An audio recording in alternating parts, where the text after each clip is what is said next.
What's happening? Welcome back, guys. I got another good one for you today.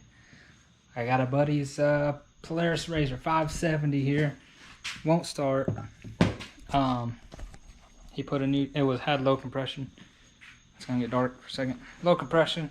He put a new top end on it, and he's out of town, so I'm trying to help him out, working on it a little bit. I can't get the thing to pop off. It acts like it's trying to start, but won't fully start. I adjusted the valves because they were tight, and still nothing. It tries like hell, like it's close to popping off, but won't actually start. So I thought maybe a bent valve. So I pulled the head off tonight. Show you what we're working with here. It's a 2014 570.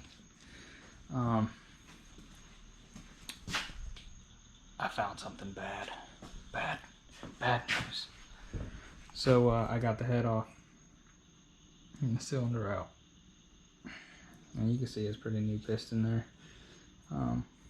But the first thing I always look at when I'm messing with any piston is this.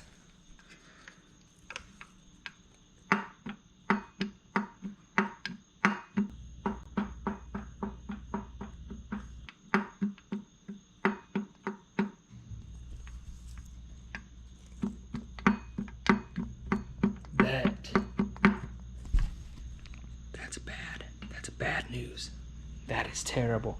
Whole engine rebuild. Cranks got to come out, and probably new crankshaft. Ooh, I'm probably going to be the one helping him do it. That sucks.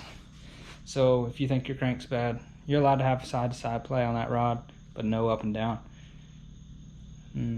If you have that, go ahead and tear the motor out and call it a day, because your fun is done. Just wanted to show you guys that. If you're watching my old videos, the pit bike's up and running. No big deal. I gotta clean the carburetor on because it's set up for so long now it's leaking, but other than that, she's good to go. Take care, guys. I'll catch you next time. Peace.